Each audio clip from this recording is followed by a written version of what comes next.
नमस्कार. श्री स्वामी समर्थ. आज आपण जाणून घेणार आहोत की ब्रह्ममुहूर्तावर श्री स्वामी समर्थांचा तारक मंत्र 21 दिवसात कसा पूर्ण करावा, कोणते नियम पाळावे, जपाची योग्य पद्धत काय आहे आणि या साधनेचे आध्यात्मिक महत्त्व काय आहे. ब्रह्ममुहूर्त म्हणजे काय? ब्रह्ममुहूर्त हा सूर्योदयाच्या साधारण 1.5 तास आधीचा काळ मानला जातो. हा काळ मन शांत, वातावरण सात्विक आणि ईश्वर साधनेसाठी अत्यंत शुभ मानला जातो.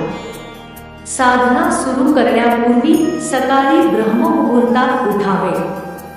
स्नान करून स्वच्छ, शक्यतो पांढरे किंवा भगवे वस्त्र परिधान करावे. देवघर स्वच्छ करून श्री स्वामी समर्थांची प्रतिमा किंवा मूर्ती समोर तुपाचा दिवा आणि उदबत्ती लावावी.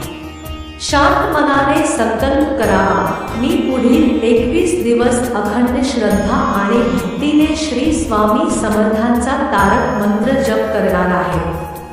तारक मंत्र श्री स्वामी समर्थ किंवा आपल्या परंपरेत जसा तारक मंत्र सांगितला गेला असेल त्याच मंत्राचा जप करावा. जप कसा करावा? रुद्राक्ष किंवा तुळशीची माळ वापरावी. दररोज एकाच ठिकाणी आणि शक्यतो एकाच वेळी बसावे. पाठ ताट ठेवून शांतपणे जप करावा. जप करताना मन पूर्णपणे स्वामींच्या चरणी अर्पण करावे. 21 दिवसांचे नियम. दररोज जप चुकवू नये. सात्विक आहार घ्यावा. खोटे बोलणे, राग, निंदा आणि वाद टाळावे. शक्य असल्यास ब्रह्मचर्य व मनाची शुद्धता राखावी. दररोज स्वामींना नमस्कार करून दिवसाची सुरुवात करावी.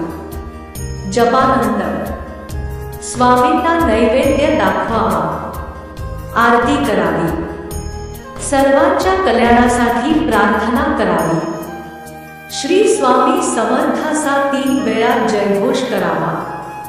21व्या दिवशी विशेष पूजा करावी. शक्य असल्यास प्रसाद वाटावा. गरजूंना अन्नदान किंवा आपल्या क्षमतेनुसार दान करावे. स्वामींचे आभार मानून साधना पूर्ण करावी. साधनेचे लाभ.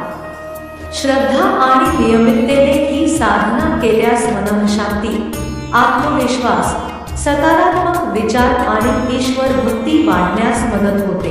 अनेक भक्तांच्या अनुभवानुसार स्वामींच्या कृपेची अनुभूती मिळते, मात्र प्रत्येकाचा अनुभव वेगळा असू शकतो.